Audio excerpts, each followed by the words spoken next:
4절 읽어볼게요. 이것들이 하늘들의 생성들과 땅의 생성들이니 그것들이 창조되었을 때요 주 하나님께서 땅과 하늘들을 만드시고 이제 이렇게 시작합니다. 예전에 이제 흠정역 번역이 이 4절 안에 있는 내용이 뒤로 가고 뒤죽박죽이어서 어떤 분이 이제 설교하는데 아니면 강의하는데 참 어려움을 겪었다 이제 이런 이제 얘기도 하신 적이 있는데, 우리 표준 킹제임스는 정확히 영어 킹제임스와 1대1로 대조시킬 수 있을 정도로 이렇게 영어가 동일하게 이제 배치를 해놨습니다. 이게 정상이고요.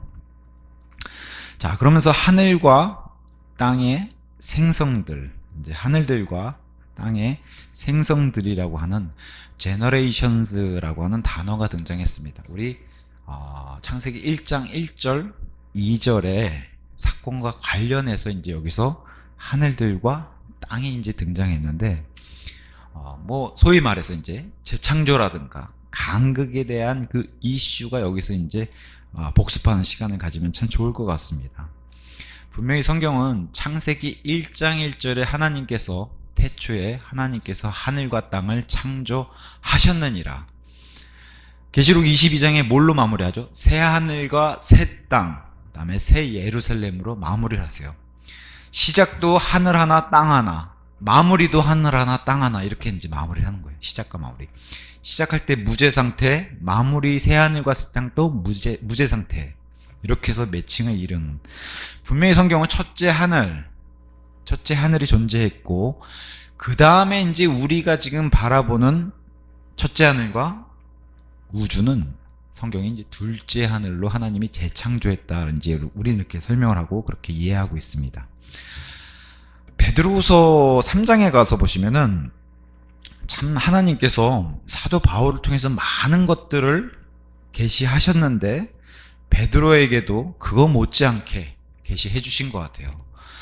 사도 바울은 어찌 보면은 우리 이방인들의 사도로서 이방인, 특히 인류를 관점에서 땅이나 하늘들을 놓고 그렇게 하나님의 말씀을 기록하고 선포하고 이렇게 알려주었다면은, 베드로는 우리가 알지 못하는 우리 이전의 세상, 그 다음에 우리가 살고 있는 이 현 세상, 그 다음에 다가올 세상, 이 모든 것들을 베드로에게 알려주신 관점이 바로 베드로가 기록한 베드로 후서 3장에 기록했던, 특별히 이런 말씀이 기록되어 있는 겁니다. 3장 5절.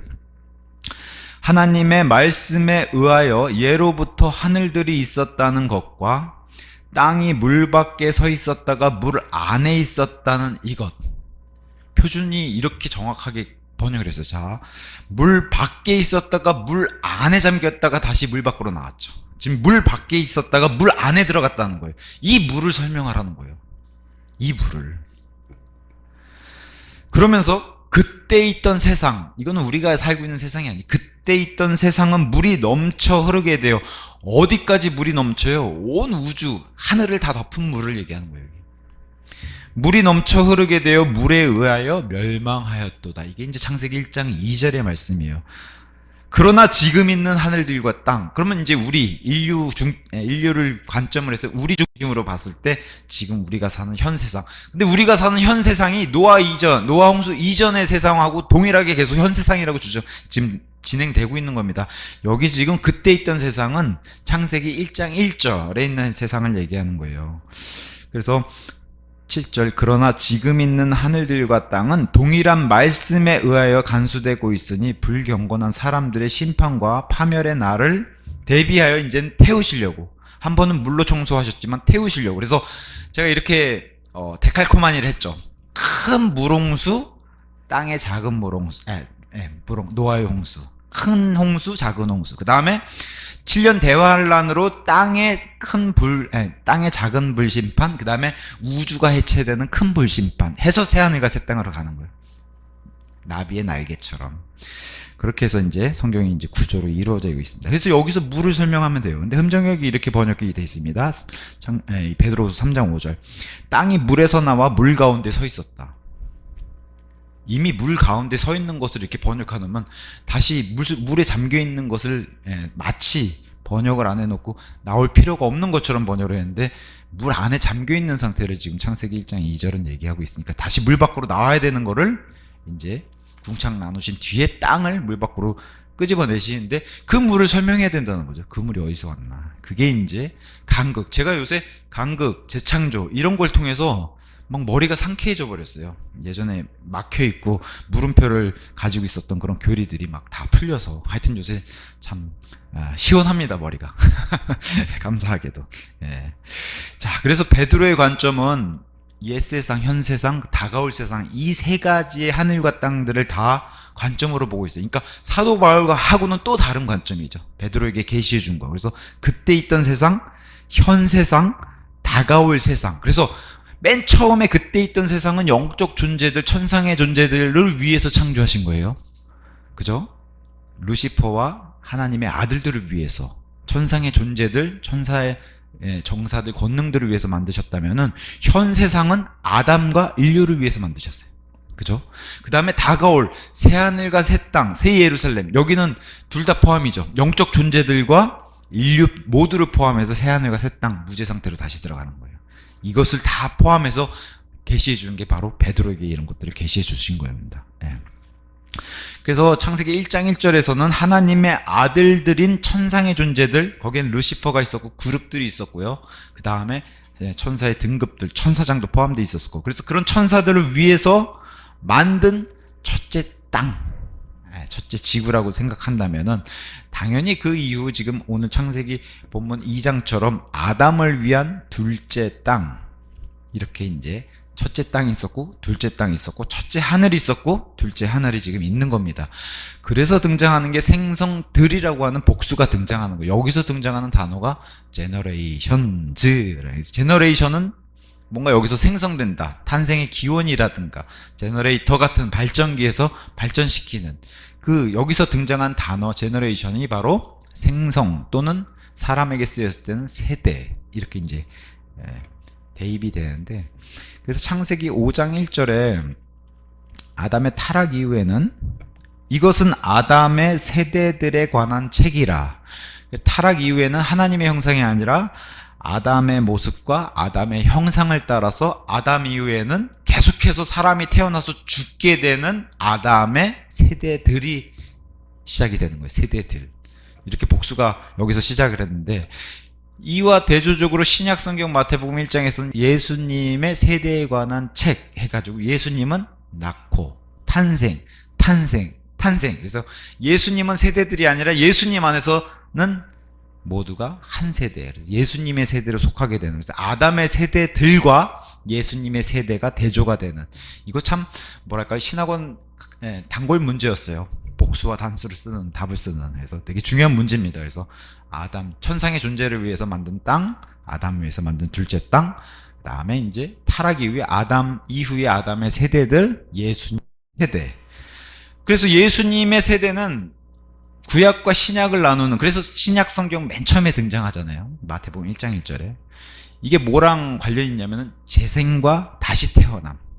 예수님 안에서의 둘째 출생, 우리가 소위 말하는 영적인 출생, 둘째 출생. 그래서 이것을 제너레이션 앞에다가 리라고 하는 접두사를 붙여서 리제너레이션. 그래서 이게 땅에 붙으면 재생 이렇게 됩니다. 그래서 예수님 제자들이, 그러면 예수님이 다시 오시는 그 재생의 때에는 우리는 뭘 하게 되죠? 라고 이제 마태복음 19장 28절에 제자들이 질문했을 때 예수님의 대답은 너희 12사도는 내 옆에서 12보좌에 앉아서 심판하는 그런 존재. 이게 재생의 때. 그럼 예수님이 말씀하신 재생의 때는 땅에다가 대입시켰을 때는 천년왕국 때를 얘기하는 거예요. 재생의 때. 다시 땅이 예수님이 바꾸시는, 그러니까 예수님이 다시 오셔서 재림하셔서 바꾸시는 이 땅은 완전히 우리가 살고 있는 땅하고는 다른 개념의 땅이 돼버리는 거예요.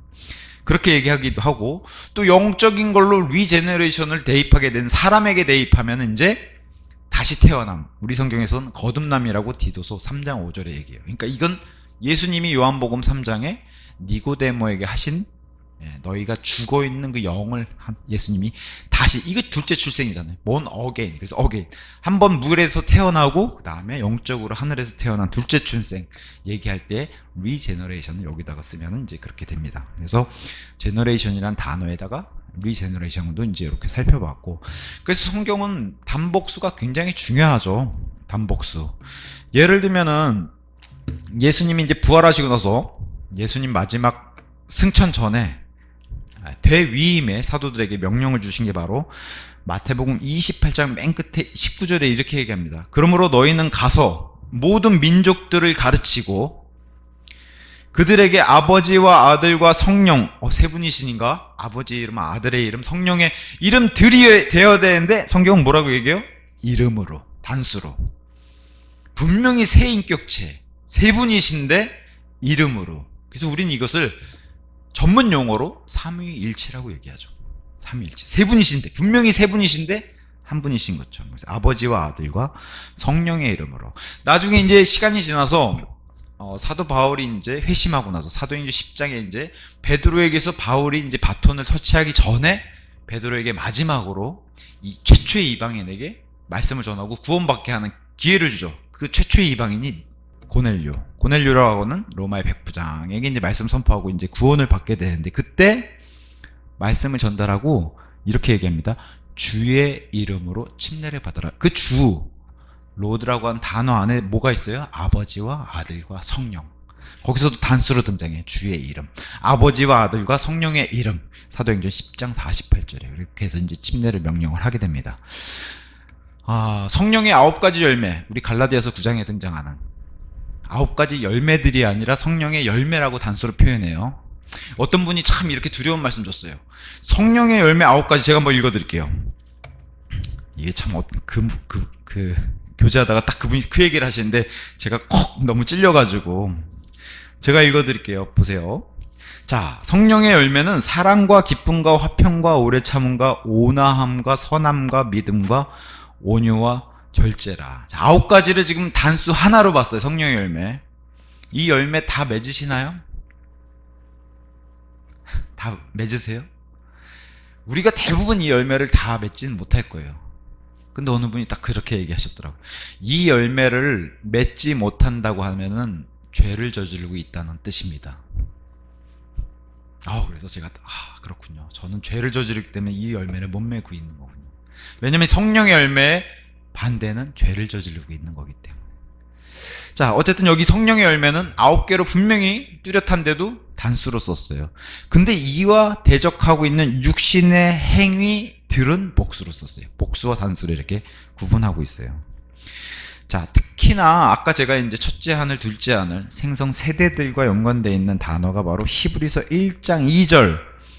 이 마지막 날들에 그분의 아들을 통하여 우리에게 말씀하셨으니 그 아들은 그분께서 모든 것들의 상속인으로 임명하신 분으로서 그 아들을 통하여 그분께서 또한 세상들을 만드셨느니라. 아까 베드로에게 계시 주신 게 그때 있던 세상, 지금 있는 현 세상, 다가올 세상. 그러면은 세상들이라고 하면 최소한 2개 이상 돼야 되잖아요. 둘은 돼야 되잖아요. 그래서 세상들을 만드셨느니라. 그럼 예수님이 히브리서를 받는 신약 성도와 함께 우리가 살고 있는 세상과 이전 세상이 있었다고 세상들이라고 설명해 주시는 거예요. 히브리서에. 이 얘기는 동일하게 히브리서를 마무리하면서 히브리서 11장 3절에서도 이렇게 얘기합니다. 믿음을 통해 우리는 하나님의 말씀에 의하여 세상들이 지어졌음을 이해하나니 그런즉 보이는 것들은 나타나는 것들로 만들어지지 아니하였느니라. 말씀으로 세상들을 만드셨다고 이렇게 돼 있죠.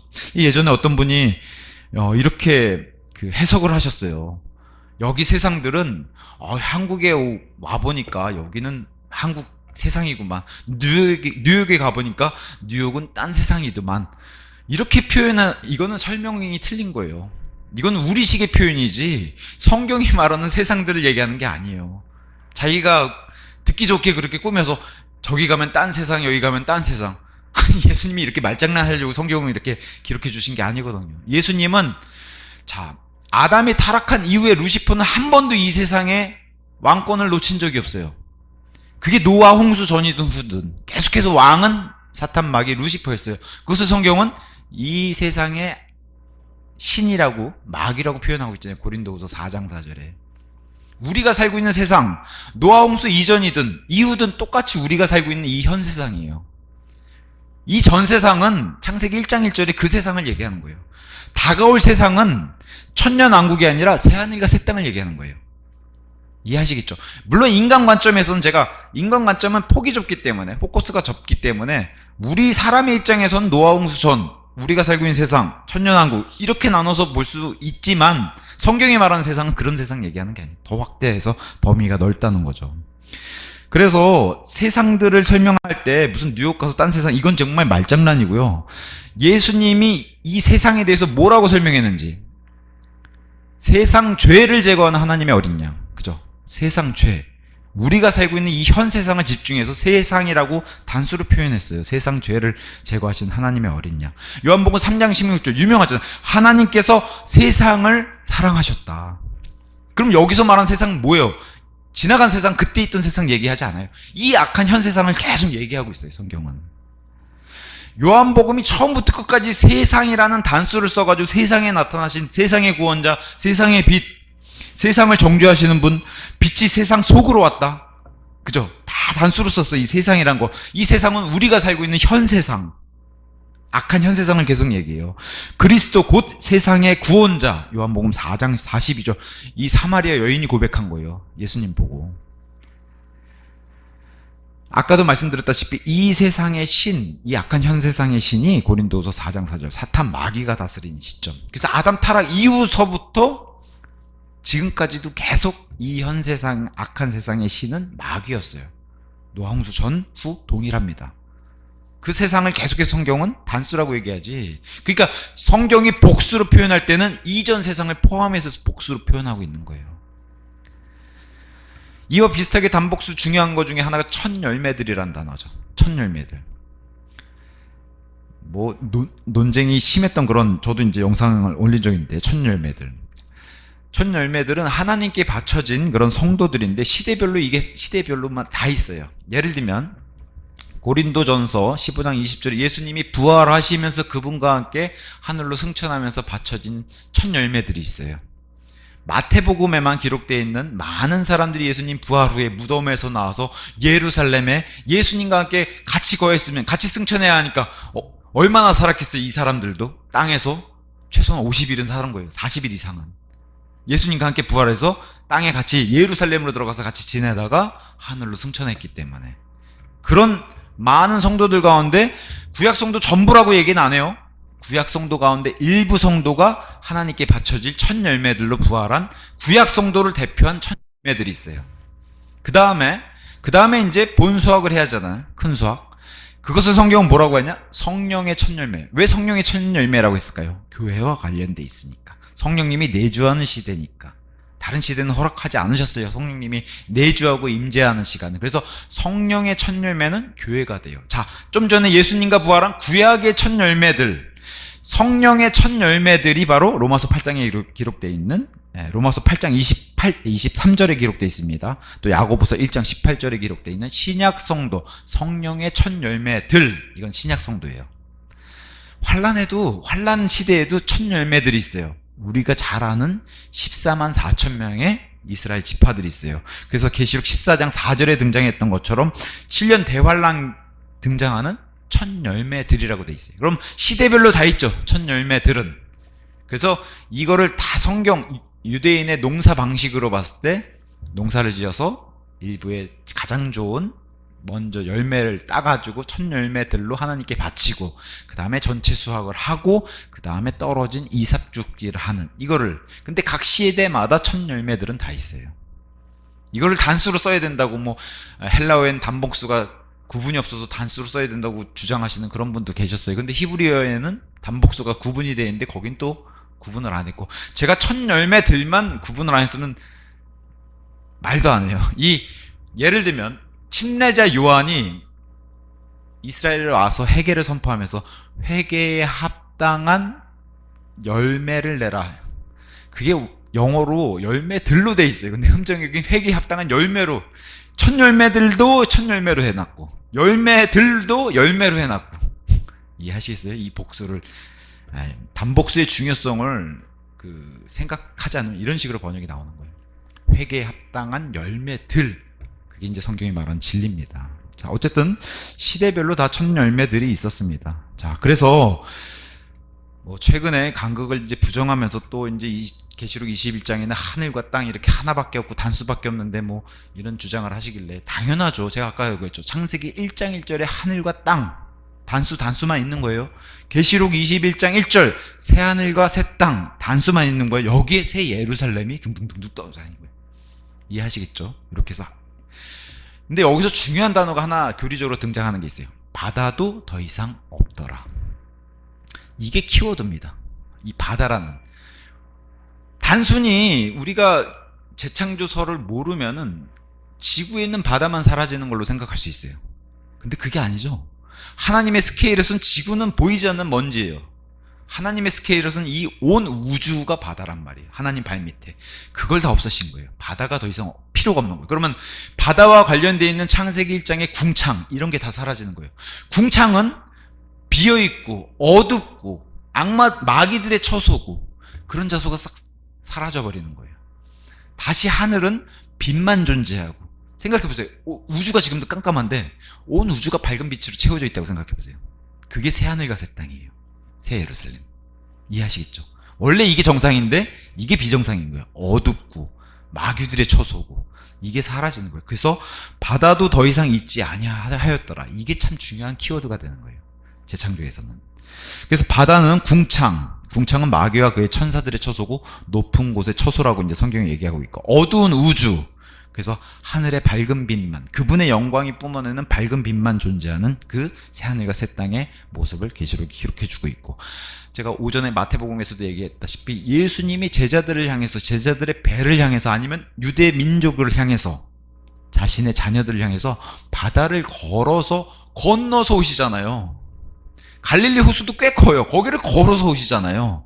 마치 이게 스케일로 보면 어떻게 해요? 하나님은 셋째 하늘에서 걸어서 바다를 건너서 오시는 거예요. 이 예표로 갈릴리 호수를 걸어오시는 걸 보여주시는 거예요. 우주를 건너서 오시는 분. 이 우주가 바로, 그래서 단순히 갈릴리 호수의 이 쉽이라고 하는 선박, 그 선자가 배선자잖아요. 큰 배를 뜻하는. 우주선의 선도 배선자예요. 우주에 우리가 봤을 땐 비행기인데 배라는 거예요. 우리가 쓴 단어가. 그래서 바다 오시는 분. 그리고 이분이 동토 오기 직전에 오세요. 그 바다를 건너 오실 때. 여명으로 오시고, 낮에 해로 오시고, 의의 태양으로 오시고, 새벽별로 오시고. 이거 이제 다 동일하게 이제 예수님을 상징하는 그런 단어들입니다. 자, 그러면서 이제 2장 4절에 역시 그것들이 창조되었을 때요. 여기서 이제 등장하는 게 주라고 하는 로드, 우리가 흔히 여호와라고 하는 단어가 이제 여기서 등장합니다. 그래서 주 하나님께서 땅과 하늘들을 만드시고, 여기가 이제 처음 여호와라는 단어가 등장하는데, 지금까지는 하나님이라고는 엘로힘, 그 창조자를 뜻하는 엘로힘, 성경에 묘하게도 4444번 등장해요. 하나님이란 단어는. 여기 로드, 우리가 아는 여호와라고 하는 단어는 훨씬 더 많이 등장합니다. 6823번. 이 여호와라는 단어를 이제 우리는 여호와라고 번역 안 하고 주로 번역했고, 영어로는 LORD가 다 대문자로 돼 있는. 그리고 우리말로도 고딕체가 좀 더 진한 도둠체, 볼드체라고 얘기하는, 이렇게 좀 더 진하게 다 구분할 수 있게 하나님이 이렇게 마련해 놓으신 거예요. 한글로도 영어로도. 아, 이건 여호와구나. 이거는 대문자 L만 대문자인 아도나이구나. 주님이구나. 이렇게 다 구분할 수 있게 해줬어요. 그래서 단순히 하나님이 창조주 하면은 마치 철학자들이 얘기하는 거, 아유, 하나님은 우리를 상관 안 하시고 관계도 안 하죠. 보통 이제 그리스 신들이나 로마의 신들이 그러잖아요. 하늘에서 자기들끼리만 놀지 땅의 인간들이 뭐 하는지는 신경 안 쓰고, 이런 존재로 생각해. 이게 바로 창조자의 개념이라고 이제 그리스 사람들이 생각했었는데, 이게 아니라 여호와란 단어를 특별히 집어넣으면서 하나님이 사람을 정말 유념하시고 사람에게 관심이 많다는 것을 여기서부터 보여주시는 거예요. 여기서부터 계속 2장만 해도 주 하나님, 이 여호와라는 단어가 11번, 3장에도 계속 등장해요. 주라고 한 여호와라는 단어가. 그래서 사람과 내가 교제하고 싶다, 관계하고 싶다, 이 하나님을 보여주시는 거예요. 시편 8편의 말씀처럼 사람이 무엇이기에 당신께서 그를 유념하시나이까. 별들이 이렇게 많고 하늘이 저렇게 넓고 그런데 사람에게만 관심이 많아서 사람을 찾아오신다는 거예요. 그래서 이 시편 8편 기자가 마지막에 이렇게 찬양을 하죠. 오 주 LORD, 우리 주, L만 대문자인, 그러니까 오 여호와 우리 아도나이여, 당신의 이름이 온 땅에 얼마나 탁월하신지요, 이렇게 찬양을 해요. 나를 찾아오신 하나님을. 자, 왜 우리는 여호와라고, 아니 다른 성경, 우리 개혁 성경도 그렇고요, 여호와의 증인이 쓰는 뭐 신세기 역본도 그렇고 여호와라는 단어가 그냥 숱하게 등장하는데 왜 우리는 킹제임스 성경도 그렇고 LORD 주라고 표시해 놨나요? 킹제임스 학자도 그렇고 이것을 출애굽기 20장 7절의 제3계명 때문에 그래요. 하나님의 이름을 헛되이 취하지 말지니라 하는 이 명령 때문에 하나님의 이름을 감추고, 우리 성경에서는 킹제임스 성경은 제호바라고 하는 여호와라고 하는 단어를 딱 7번만 썼어요. 7번 플러스 1, 사실 8번인데 여호와, 제호바라고 하는 단어는 7번 쓰고 야, JAH라고 하는 야라고 하는 단어를 넣어서 총 7 플러스 1로 8번, 이렇게 킹제임스가 해놓고 나머지는 다 주라고 번역해 놨어요. 이 하나님의 이 명령에 따라서. 그래서 우리 JHWH라고 하는, 보통 이제 신성 사자음 테트라그라마톤이라고 하는, 뭐 우리 신학 공부하는 학생들은 알 거예요. 그 신성 사자음이라고 하는, 그래서 히브리 사람들은 여호와라고 눈으로 보고 읽고 말은 못하고 아도나이로 발음해서 읽는, 여호와라고 그러면 발음을 못하니까, 우리보다도 훨씬 더 심하죠, 히브리 사람들은. 여호와라는 발음을 못하니까. 그래서 뭐 옛날에 서기관들은 그랬다는 거 아니에요. 이 히브리 말씀을 필사로 이렇게 한 글자 한 글자 적다가 여호와라는 단어가 나오면 가서 다 목욕 재개하고 와서 여호와라는 단어를 쓰고, 발음은 못하니까. 그 정도로 그러니까 그렇게 하나님 말씀을 귀하게 여긴 서기관들이 저렇게 예수님을 죽인 거 보면 이게 참 뭐랄까요, 지식이 사람을 삼켰다고 할까요? 그 우쭐대게 만들었다, 그 성경의 진리대로.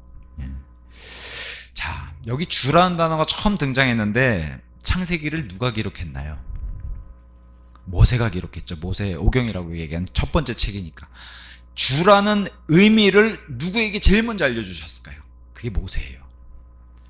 떨기나무 한가운데서 등장하신 주의 천사를 통해서 모세에게 주라고 하는 여호와의 이름 뜻을 처음으로 알려준 사람이 모세고, 그 모세가 기록한 창세기에 주라는 단어를 하나님 말씀 받아서 기록하면서 주라는 뜻을 가장 잘 이해하고 있던 사람이 바로 모세, 기록자를 통해서 알려주는 겁니다. 자, 그러면서 모세에게 등장하셔가지고 출애굽기 3장에 얘기하셨죠. I am that I am. I am은 I am이라는 거예요. 이름 뜻 자체가 I am은 I am이다. 근데 I am 뒤에 아무거나 다 붙여도 그게 다 하나님의 이름이에요. I am은 I am. 그러면서 이 하나님이 I am이라고 하는 이 여호와의 이름 뜻을 얘기하면서 나는 아브라함의 하나님, 이삭의 하나님, 야곱의 하나님이라고 얘기해요. 먼저 그걸 뭘로 보여줘요? 나 여호와 하나님은 사람에 관심이 있고 너희랑 관계하고 싶고 너희랑 교제하고 싶은 하나님이다. 여호와의 하나님 이름 뜻을 얘기하면서 아브라함, 이삭, 야곱을 얘기해요. 그러면서 14절에 나는 아니라 이렇게 얘기하는 겁니다. 이 여호와란 이 존재가 나중에 신약 성경에 등장해서, 그분이 누구세요? 예수님이시잖아요.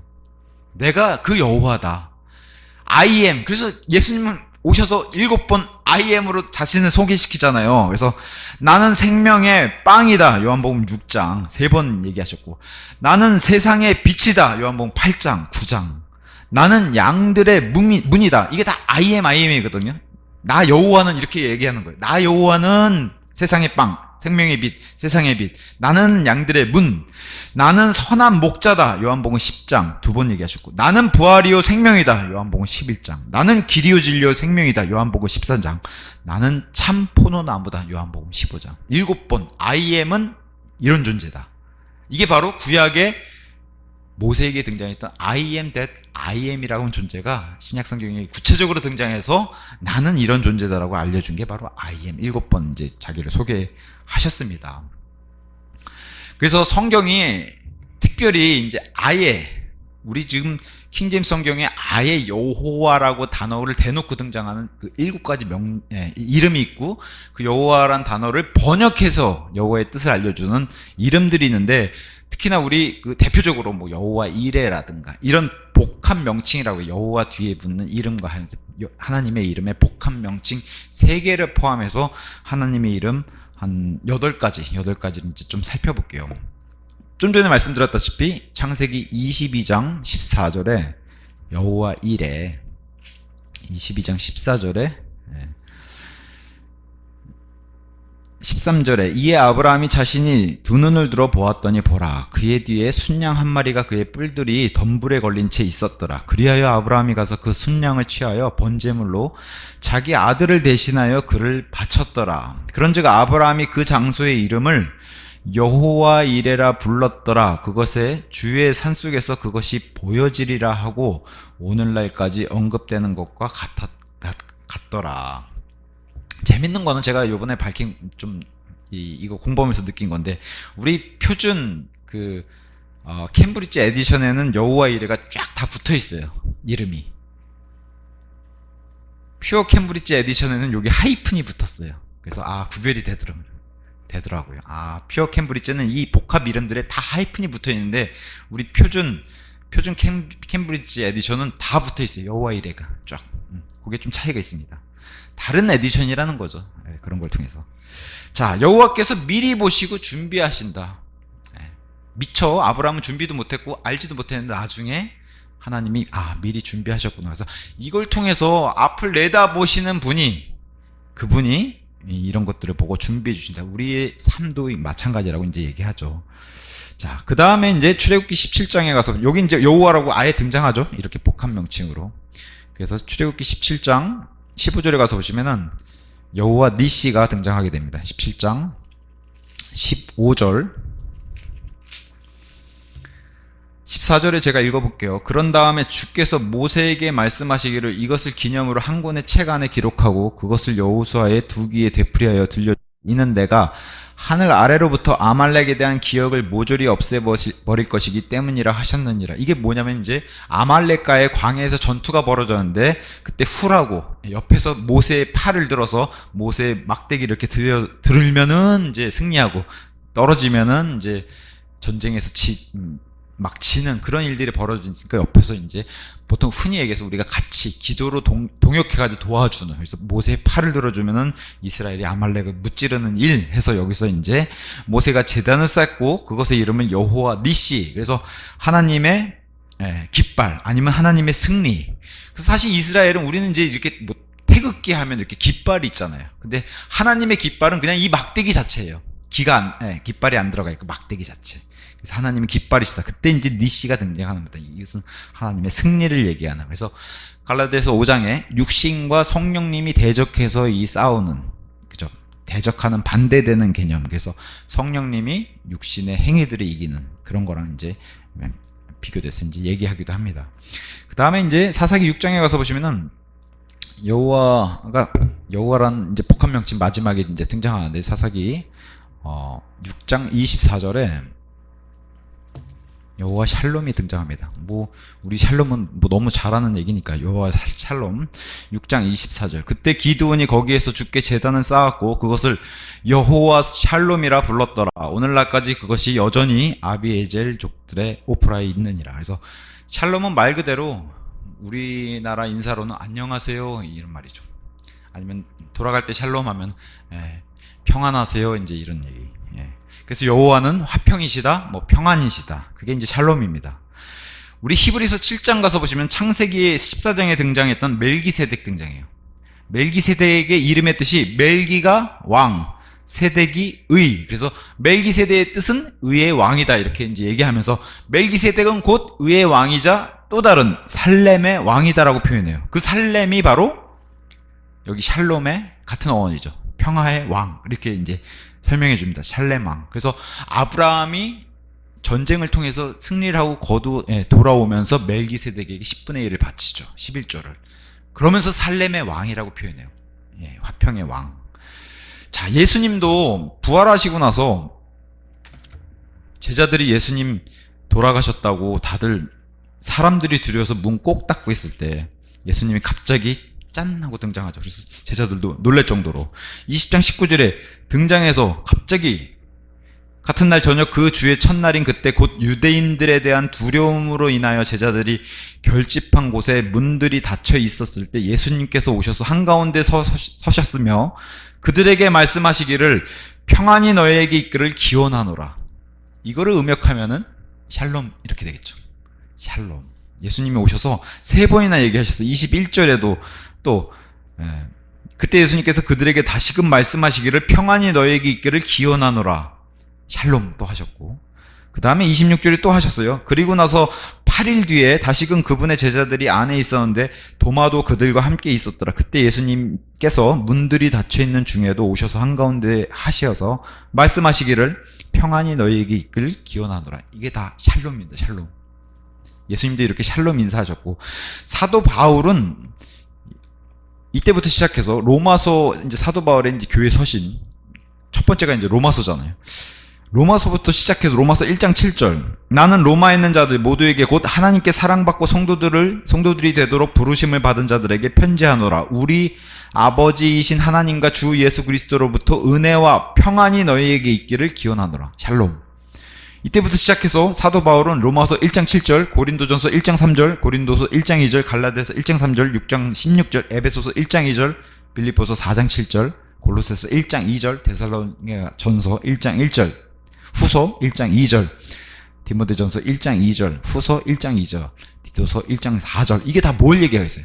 편지 서두에 계속해서 다 샬롬 샬롬 하는 거예요. 베드로만 그랬을까요? 아니, 사도 바울만 그랬을까요? 베드로도 똑같아요. 베드로전서 시작할 때 베드로전서 1장 2절에 이렇게 시작해요. 하나님 아버지의 믿음에 따라 택함 받은 자들 곧 성령께서 성결하게 하심을 통하여 순종과 예수 그리스도의 핏부림에 이른 자들에게 니니라. 너희에게 은혜와 평안이 크게 늘어나길 기원하더라. 샬롬. 베드로도 똑같고, 요한이서 1장 3절, 요한 3서 1장 14절, 그리고 계시록 1장에 7교회에 편지하면서 샬롬해요. 사도 요한도. 그래서 이게 특히나 여기 이제 대부분 다 히브리 사람들, 유대인들이잖아요. 유대인들이 인사하는 기본적으로 샬롬. 그래서 유대인들은 샬롬을 강조하고 헬라인들은 은혜를 강조했죠. 은혜. 그래서 여호와 샬롬 통해서 유대인들에게는 이렇게 샬롬을 강조한 이런 인사들에 대해서 좀 살펴봤습니다. 자, 그 다음에 이제 출애굽기 15장 25절에 여기서부터는 이제 여호와라는 이름이 아니라 번역해서 주라고 번역하지만 하나님의 그 이름 뜻을 알려주기 때문에 이제 번역한 여호와에 대해서 이제 알려드릴게요. 15장 26절에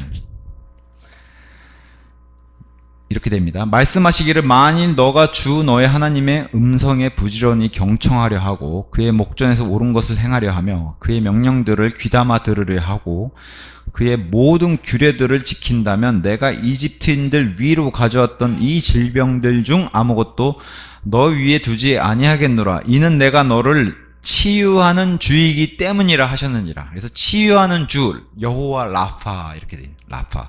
우리 보통 이제 로마 카톨릭에서 잘못 알려진 것 중에 하나가 라파엘입니다. 라파엘. 사실 유대인들도 믿는 중요 4대 천사들 중에 하나예요.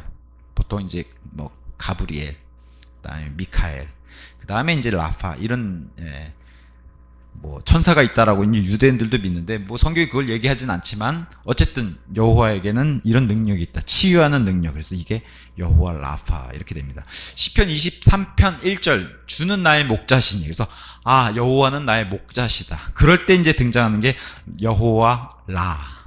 여긴 여호와라는 단어 안 썼죠. 주라는 단어 썼는데 히브리 말로는 여호와 라라고 돼 있어요.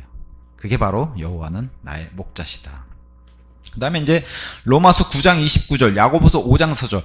이 신약 성경에도 아예 다 음역해가지고 번역 안 했어요. 그냥 사바오스라고 하는 히브리어 자체를 썼어요. 로마서 9장 29절, 야고보서 5장 4절. 사바오스. 뜻은 뭐예요? 만군의 주. 여호와는 만군의 주. 모든 군대의 주시다. 이제 이런 만군의 주 할 때 여호와 사바오스. 아예 사바오스로 이제 신약 성경에 음역했어요. 근데 함정역에는 한킹은 다 이것도 번역해놨어요. 사바오스를 일부러 하나님이 여기 킹제임스 성경에 음역을 해놨는데 소리 나는 대로 히브리어 그대로 쓰라고 음역해놨는데 이걸 굳이 또 번역을 했어요. 만군의 주라고. 음역을 일부러 하신 겁니다. 그래서 히브리서 2장 10절 이 모든 만군의 주 이분을 히브리서 2장 10절에서는 군대 대장 캡틴이라고 소개해주는 겁니다. 그 다음에 이제 예레미야 23장 6절에 가서 보시면은 의의 하나님이라는 표현으로 치케누, 여호와 치케누라는 이제 히브리 말로는 그렇게 되는데 예레미야 33장 16절에 등장하고 의의 하나님, 의로우신 분 이제 이렇게 성경하고 마지막으로 여호와 샴마라거나 에스겔서 48장 35절 우리 안에 임재하시는 분, 우리 안에 존재하시는 분. 이렇게 설명하면서 여호와 샴마라고 하는 이제 단어를 쓰면서 이렇게 해서 8가지 복합 이름 포함해서 8가지 여호와라는 주의 이름을 이제 살펴봤습니다. 자, 그러면서 2장 5절과 6절에 이제 이렇게 진행합니다. 들의 모든 식물이 저마다 땅이 있기 전에 식물을 만드시며 들의 모든 야채가 저마다 자라기 전에 야채를 만드시던 날이라. 이는 주 하나님께서 땅 위에 비를 내리지 않으셨으며 지면을 갈 사람이 한 명도 없었기 때문이라. 그러나 땅에서 옅은 안개가 올라와서 지표면 전체에 물을 주었더라. 어떤 사람은 이렇게 얘기해요. 노아홍수 전에는, 이때부터 노아홍수까지 그래도 약 1500년 시간이 이제 걸리는데, 노아홍수 전에는 비가 내리지 않았다. 뭐 이렇게도 들어보신 분들 계실지도 몰라요. 여기 이 에덴 이 시대로부터 시작해서 땅을 그냥 적셔 주셨지 비를 내리지 않으셨다. 이제 이렇게 주장하는데, 저는 이제 요거랑 좀 반대로 에덴에서 특히나 에덴의 동쪽에 있는 동산에서 쫓겨나기 시작하면서 하나님은 땅에 비를 주셨다. 단 노아홍수처럼 땅을 다 채우는 이런 덮는 이런 엄청난 비를 주신 적이 없기 때문에 사람들이 안 믿었던 것이지. 왜냐? 아담이 저주를 받아서 이제부터 너가 땅을 경작해야 돼. 이 저주를 받았잖아요. 여기 보시면은 5장 마지막 구절에 땅 위에 비를 내리지 않으셨으면 지면을 갈 사람이 한 명도 없었기 때문에 이제 비를 주시지 않았는데, 에덴의 동산에서 쫓겨나면서 어떻게 돼요? 카인이란 아들을 낳았는데 카인이 바로 4장 2절에 이렇게 얘기하죠. 그리고 그녀가 다시 그의 형제 아벨을 낳았더라. 이후에 아벨은 양을 지키는 자가 되었으나 카인은 지면을 경작하는 자가 되었잖아요. 땅을 가는 자가 되었잖아요. 그럼 갈기 시작하면 비를 주셔야 되잖아요. 그리고 또 다른 힌트는 이겁니다. 지금 비를 안 주신 것은 에덴의 한정적이고 그때는 무죄 상태, 타락 전에 얘기하는 거고, 또 하나는 스가랴서 14장 16절에서 19절 여기 가서 보시면은 천년 왕국 때, 그러면 우리가 천년 왕국 때 이런 일들이 복원된다라고 우리가 믿고 있는데, 천년 왕국 때 비와 관련된 얘기를 하세요. 14장 16절에서 19절에. 그게 바로 이제 장막절을 지키러 이스라엘에 올라오지 않는 민족들은 하나님의 형벌, 징벌을 받는데, 그게 뭐냐? 비를 안 주시겠다는 거예요. 아니, 천년 왕국 때는 놀고 먹는 거 아닌가요? 에덴에서 놀고 먹는 거 아닌가요? 에덴에서도 쫓겨나서 이게 노동으로 일의 강도가 세진 것이지, 에덴에도 땅을 경작하면서 지내도록 하나님이 창조하셨고, 이거는 어려운 일이 아니에요. 그리고 힘든 일도 아니에요. 즐거운 노동을 얘기하는 거. 우리가 일하면서도 기쁘고 즐거우면은 일이 힘들지도 않잖아요. 지금 이 시간에도 천사들 역시도 놀고 먹는 게 아니라 계속 하나님의 일들을 하잖아요. 또 하나님도 쉬지 않으세요. 계속 일을 하시고. 그래서 사람은 일을 하면서 거기서 기쁨을 얻도록 이렇게 창조된 거예요. 우리 역시도 새 예루살렘 가서 허구나 노는 게 아니라 그 안에서도 하나님의 일들을 하고 섬기도록 그렇게 만들어진 거예요. 다만 이게 죄를 짓고 나서, 아담이 타락하고 나서는 죄 때문에 너무 힘들게 땅도 대적해서 저주를 받아서, 땅이 사람을 대적해서 가시나무를 내게 이렇게 하나님이 저주를 주셔서 그렇지, 다시 이게 복원이 되면은 기쁘게 일하고 하나님 안에서 모든 것이 의가 되고, 그렇게 이제, 그러니까 노동을 통해서 보람을 찾게끔 하나님이 이 악한 현 세상에서도 우리에게 그걸 알려주시잖아요. 상식적으로. 오늘 경작하면서 그 얘기 나왔는데, 지면을 갈 사람이 없었을 때는 에덴에서 이렇게 안개가 올라서 땅을 적셨는데, 바로 에덴의 동산에서 쫓겨날 때는 카인이 땅을 가는 경작한 자가 됐기 때문에 당연히 비가 와야 정상인 거고, 그리고 스가랴서 말씀처럼 천년 왕국 때 이것을 복원하시면서 비를 주시겠다는 말씀을 통해서, 그러면은 노아 홍수 이전에도 비는 당연히 왔어야 하는구나. 다만 이 땅을 전체 다 채우는 이런 대홍수가 온 적이 없었기 때문에 사람들이 안 믿었겠구나. 이제 이렇게 이제 제가 말씀을 드리고, 그 다음에 이제, 왜냐면 1500년 내내 비 안 왔다고 이렇게 설명하시는 그 목회자들도 꽤 많기 때문에 제가 이제 말씀드리는 거예요. 자, 그 다음에 이제 경작이라는 단어가 등장했는데, 우리 보통 창세기 3장에 들어가서 이제 이브를 이제 만드실 때 남편이란 단어 써요. 영어로는 허즈번드라는 단어를 쓰는데 여기서 처음으로 허즈번드, 남편이라는 단어가 등장했는데 땅을 경작하는 사람으로 하나님이 창조하셨기 때문에 창세기 9장에 가서 보시면 허즈번드맨이라고 하는, 여기다 맨을 붙이면은 농부란 뜻이 돼요. 남편과 농부는 그 단어가 동일한 단어가 들어가요. 어원도 같고.